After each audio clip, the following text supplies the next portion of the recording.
Before the Mass, we have a short presentation. This is the reenactment rites. So, yes, enjoy and watch and enjoy the presentation that we prepared for you. The entrance of Christianity in the Philippines started with the Spanish explorers, headed by Ferdinand Magellan, landed on our shores in the year 1521. On March 16 of the same year, they found our islands and they immediately celebrated the first Mass on March 31, 1521, the planting of the cross.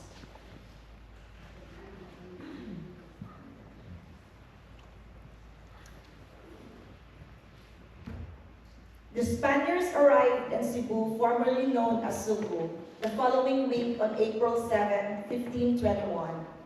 According to Fray Gaspar de Agustin, OSA, Magellan's people planted the cross 4 days after they landed on our shores to convert the natives.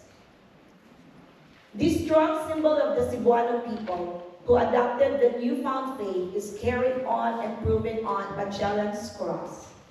A replica of this cross remains a key landmark in Cebu today, a living testimony of the birth of Christianity in our country. The first baptism. On April 15, 1521, the goal of the Spaniards to share this gift of freedom was implemented during the first baptism that was performed in Cebu. It was Father Pedro Valderrama who baptized the men first with Raha Humabon as the first ever baptized native.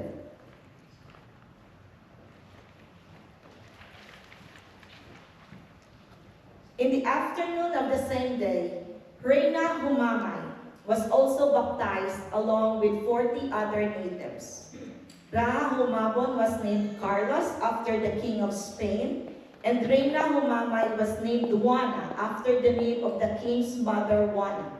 The conversion into the new faith can be seen in Reina Humamay's experience, according to Magellan's biographer, Antonio Pigafetta, at that time. It was said that on the afternoon before Humamay's baptism, she was presented with different images of Mother Mary, Santo Niño, and the cross. When she saw the statue of Santo Niño, she was inspired to repent for her sins and begged to be baptized immediately.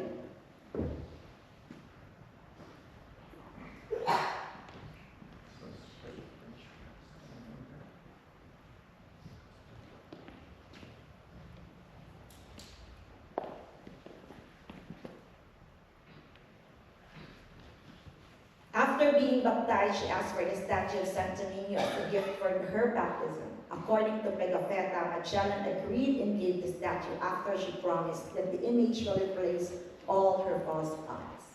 Mass conversion. In total, approximately 800 people, including men, women, and children, were baptized on that first day.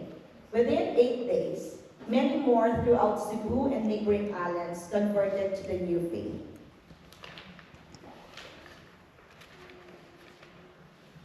Magellan's death.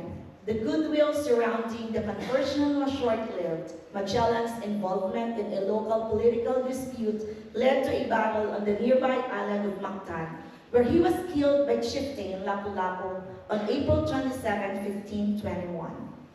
Shift in allegiance. Following Magellan's death, relations between the Cebuanos and the Spanish turned hostile. Raha Humabon renounced Christianity and ambushed the remaining Spanish sailors during a feast, killing many. Legacy of the Santo Niño. The image of the Santo Niño, however, survived. It was discovered again in 1565 by another Spanish expedition led by Miguel Lopez de Legazpi. The image has been venerated by Filipino Catholics for centuries and is the centerpiece of Cebu's annual Sinulog Festival. The first wedding. King Tupas of Cebu became a very good friend of General Miguel Lopez de Legazpi.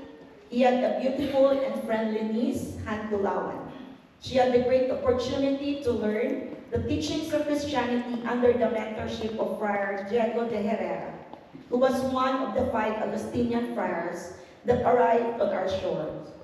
It was Friar Herrera who baptized Santulawan and named her Princess Isabel after the name of the Queen of Spain and at that time.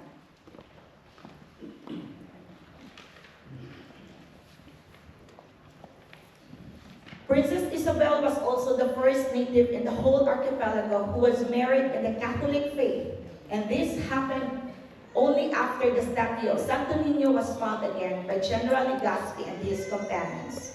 One of his companions was Andres de Calafata, who was a handsome soldier who met Princess Isabel and fell in love with her. He told General Legazpi that he will talk to King Tupas and ask for her hand in marriage.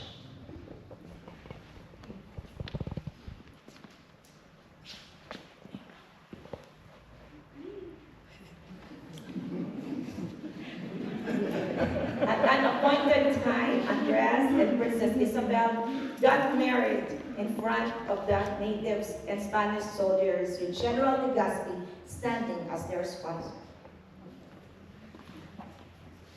Within their marriage, peace and happiness prevailed, which was also felt within the whole archipelago.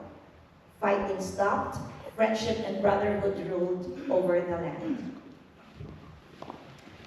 Give them a round of applause.